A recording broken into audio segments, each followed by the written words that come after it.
Hello friends. आज इस video में हम clubbing of incomes and planning under clubbing provisions को डिस्कस करेंगे। Clubbing provisions are covered under section 64 of the income tax act 1961। Clubbing of income means adding or including the income of another person to one's own income. यानी clubbing of income का मतलब है कि किसी एक person की income को किसी दूसरे पर्सन की इनकम में ऐड करना। And there are certain cases which have been defined under the Income Tax Act, in which the income of other person is statutorily required to be included in the income of another person। यानी income tax act में भी कुछ ऐसे cases, specified cases define किए गए हैं जिनमें clubbing provisions attract होते हैं। इसके अलावा one of the main reason for introducing clubbing provision is to curb the wrong practice of tax evasions. For example, किसी इंडिविजुअल ने एक एसेट को अपने स्पाउस को ट्रांसफ़र कर दिया ये समझ के कि उस एसेट से होने वाली इनकम भी मैंने ट्रांसफ़र कर दी है, जबकि ऐसा नहीं होता है। जो उस एसेट से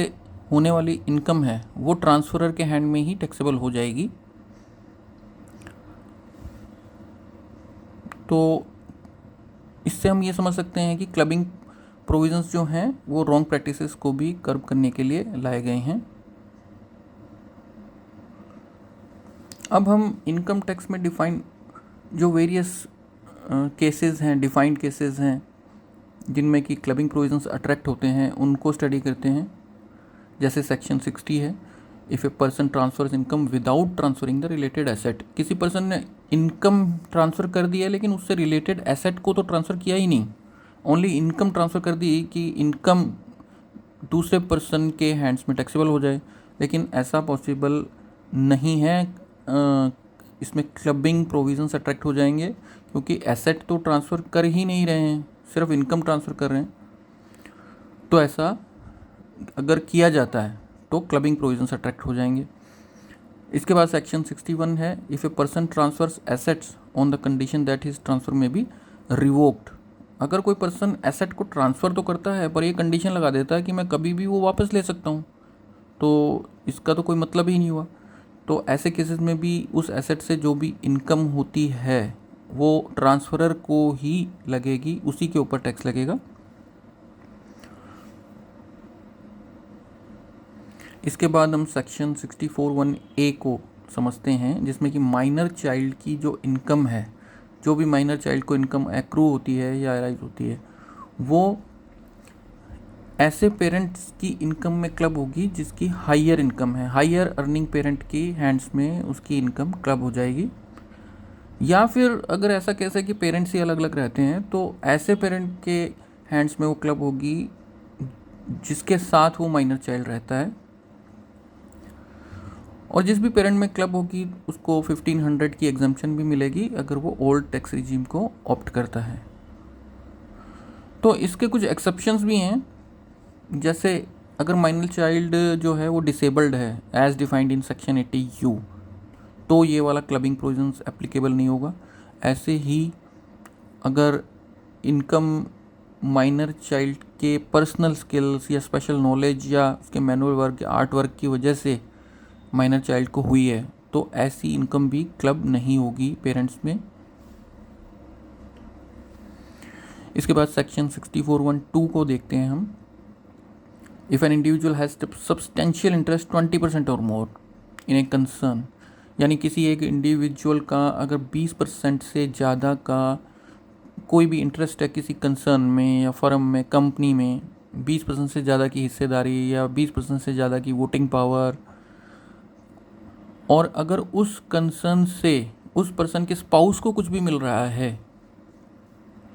तो वो क्लब हो जाएगा उसी पर्सन की, वो क्लब हो जाएगा उन दोनों में से, मतलब स्पाउस हैं तो उन दोनों में से उस पर्सन की इनकम में वो क्लब होगा वो चीज़ जिस पर्सन की हायर इनकम है। कहने का मतलब अगर कोई भी इंडिविजुअल है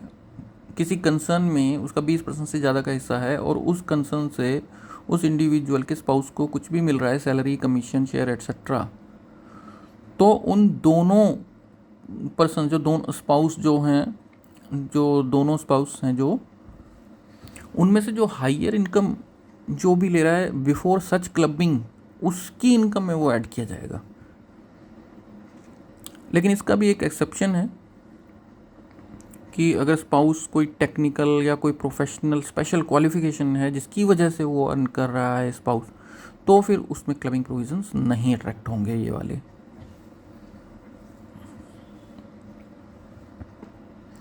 इसके बाद सेक्शन 64(1)(4) को हम देखते हैं। If an individual transfer asset other than house property directly or indirectly to the spouse otherwise than for adequate consideration or in connection with an agreement to live apart, then the income out of such asset shall be clubbed in the hands of transfer. Simply, अगर एक individual अपने spouse को एक asset transfer करता है other than house property without adequate consideration, तो ऐसे case में जो भी इनकम ऐसी एसेट से होगी वो क्लब हो जाएगी इन द हैंड्स ऑफ ट्रांसफरर। और अब यही सेम केस स्पाउस को ट्रांसफ़र करने वाला अगर हम देखते हैं हाउस प्रॉपर्टी के केस में, ऊपर तो जो स्लाइड में दिखाया गया वो अदर देन हाउस प्रॉपर्टी का है, नीचे वाले पैराग्राफ में हाउस प्रॉपर्टी का है। यदि कोई इंडिविजुअल ट्रांसफ़र करता है house property to his or her spouse या माइनर चाइल्ड, तो otherwise than for adequate consideration, then such house property so transferred shall be taxable in the hands of transferor under section 27(1) but not under section 64(1)(4). तो ये house property वाले case में क्या है कि जो ट्रांसफरर है वो deemed to be he will be deemed to be the owner of this house property, और जो भी फिर इनकम भी होगी तो वो भी उसी को ही टैक्सेबल होगी अंडर सेक्शन 27(1). लेकिन यहाँ पर एक और पॉइंट भी नोट किया जा सकता है कि कोई भी इनकम अगर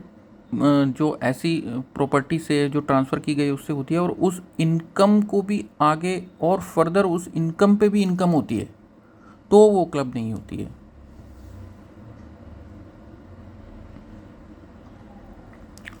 इसके बाद सेक्शन 64(1)(6) हम देखते हैं income from an asset shall be clubbed in the hands of the transferor if he or she transfers such asset directly or indirectly to son's wife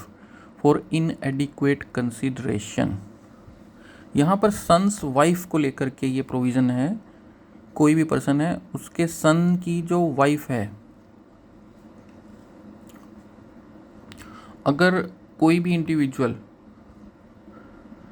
अपनी सन्स की वाइफ को कोई एसेट डायरेक्टली या indirectly भी transfer करता है तो भी इस केस में क्लबिंग प्रोविजंस अट्रैक्ट होंगे and income from that asset shall be clubbed in the hands of transferor. इसके बाद सेक्शन 64(1)(7) को हम देखते हैं। Transferring any assets directly or indirectly for inadequate consideration to any person or AOP to benefit one's daughter in law either immediately or on deferred basis shall attract clubbing of provision from such asset in the hands of transferor। यानी any asset, कोई भी asset directly or indirectly अगर किसी भी person को transfer हो रही है या एसोसिएशन ऑफ पर्सन्स को ट्रांसफ़र हो रही है, लेकिन उस इंडिविजुअल जो ट्रांसफ़र कर रहा है उसके डॉटर इन लॉ के बेनिफिट के लिए वो ट्रांसफ़र की जा रही है, तो ऐसे केस में भी क्लबिंग प्रोविजंस अट्रैक्ट हो जाएंगे और ट्रांसफरर के हैंड्स में उससे रिलेटेड इनकम टैक्स होगी। इसके बाद सेक्शन 64(1)(8) का भी एक प्रोविज़न है कि transferring any asset directly or indirectly for an inadequate consideration to any person or AOP to benefit one's spouse either immediately or on deferred basis shall attract clubbing of income from such assets in the hands of transferor। तो ये भी same case है, फ़र्क सिर्फ इतना है कि यहाँ पर उस इंडिविजुअल की स्पाउस के लिए, स्पाउस के बेनिफिट के लिए वो एसेट ट्रांसफ़र की जा रही है किसी पर्सन या एओपी को, तो ऐसे केस में भी क्लबिंग प्रोविज़न अट्रैक्ट हो जाएगा और ट्रांसफरर के हैंड्स में ही वो उससे रिलेटेड इनकम को टैक्स लगेगा। इसके बाद सेक्शन 64(2) हम देखते हैं कि in case a member of HUF transfers his individual property to the HUF for inadequate consideration or converts such property into HUF property, then income from such converted property shall be clubbed in the hands of such member. यदि कोई member अपनी किसी property को, अपनी individual property को HUF में ही डाल देता है, उस HUF के पूल में डाल देता है, लेकिन फॉर इनएडिक्वेट कंसिडरेशन, जितनी भी हम ये सारी सिचुएशन पहले वाली भी जो हमने देखी हैं, जो AOP और उसको ट्रांसफ़र की गई थी, वो भी इनएडिक्वेट कंसिडरेशन के तौर पर ही की गई हैं। तो अगर कोई HUF में अपनी प्रॉपर्टी को ट्रांसफ़र कर देता है कोई मेंबर, और फॉर इनएडिक्वेट कंसिडरेशन, या उसको कन्वर्ट कर देता है HUF की प्रॉपर्टी में for inadequate consideration, then income from such converted property shall be clubbed in the hands of such member. अगर एक मेंबर HUF में अपनी प्रॉपर्टी को इनएडिक्वेट कंसिडरेशन से ट्रांसफ़र कर देता है, तो ऐसी प्रॉपर्टी की इनकम उस मेंबर के ही हैंड्स में टैक्सेबल होगी। तो फ्रेंड्स, हमने अभी क्लबिंग प्रोविजंस के जो स्पेसिफाइड केसेस थे इनकम टैक्स एक्ट में, वो तो देख लिए कि कब क्लबिंग प्रोविजंस अट्रैक्ट होते हैं, लेकिन क्या हम इन क्लबिंग प्रोविजंस को अवॉइड भी कर सकते हैं? तो कुछ केसेस में हम क्लबिंग प्रोविजंस को अवॉइड कर सकते हैं, यानी हम कुछ प्लानिंग कर सकते हैं, कुछ टैक्स की प्लानिंग कर सकते हैं कि हम क्लबिंग प्रोविजंस को अवॉइड कर सकते हैं। जैसे if an individual transfer any asset with adequate consideration, simply अगर एडिक्वेट कंसिडरेशन है तो क्लबिंग प्रोविजन होगा ही नहीं ना। इसके बाद if the transfer is made to parents, major son, major daughter or grand children etcetera, then it will not cover under the clubbing provision even if transfer of asset is without consideration. ये एक बहुत ही important जो point है इस clubbing provisions में, एक बहुत ही important planning की जा सकती है कि अगर हम अपने पेरेंट्स को या अपने मेजर चाइल्ड को या मेजर ग्रैंड चिल्ड्रन को अगर हम कोई भी एसेट ट्रांसफ़र करते हैं, even if it is without consideration, then clubbing provisions will not be attracted in this case. कोई भी हम एसेट या कोई मनी या कुछ भी हम ट्रांसफ़र करते हैं तो वो यहाँ पर एप्लीकेबल नहीं होंगे। इसके अलावा if before marriage an engaged partner makes a gift to his or her engaged life partner, then income from such a gift shall not be clubbed as the relationship of husband and wife does not exist at the time of transfer of asset. अगर before marriage engagement हो गई है लेकिन marriage नहीं हुई है, तो कोई भी पार्टनर दूसरे पार्टनर को अगर कोई गिफ्ट करता है तो ऐसे केस में भी क्लबिंग नहीं होगा, क्योंकि हस्बैंड एंड वाइफ का रिलेशनशिप तो एग्जिस्ट हो ही नहीं रहा है। क्योंकि पीछे की स्लाइड्स में भी हमने देखा था कि स्पाउस का रिलेशनशिप होना ज़रूरी है, तो यहाँ पर वो रिलेशनशिप नहीं होगा, तो ऐसे केस में भी प्लानिंग की जा सकती है और कोई क्लबिंग प्रोविजंस नहीं होंगे। इसके अलावा एक और भी सिनेरियो है कि अगर if husband transfer some amount to his wife account as gift and she deposited such sum of money in her PPF account, अगर इवन हस्बैंड भी है चाहे या वाइफ है, मतलब स्पाउस हस्बैंड वाइफ का रिलेशनशिप भी है अगर, और अगर वो मनी अगर कोई ट्रांसफ़र किया भी है लेकिन वो PPF अकाउंट में गया है, तो उस केस में तो क्योंकि PPF का इंटरेस्ट ही वैसे ही एग्जम्प्ट होता है इनकम टैक्स से, तो उसमें क्लब करना या ना करने में कोई उससे फ़र्क नहीं पड़ता है, तो as it is exempt under section 10। तो ये 4 केसेस जो इस स्लाइड में दिए गए हैं, उनकी वजह से अगर हम वो इनमें से कोई भी केस को हम फॉलो करते हैं तो वहाँ पर क्लबिंग प्रोविजंस अट्रैक्ट नहीं होंगे। तो फ्रेंड्स, ये इस वीडियो का इसी के साथ एंड होता है। बाकी अगर आपको ये वीडियो इन्फॉर्मेटिव लगी हो तो आप ज़रूर शेयर और लाइक कर सकते हैं।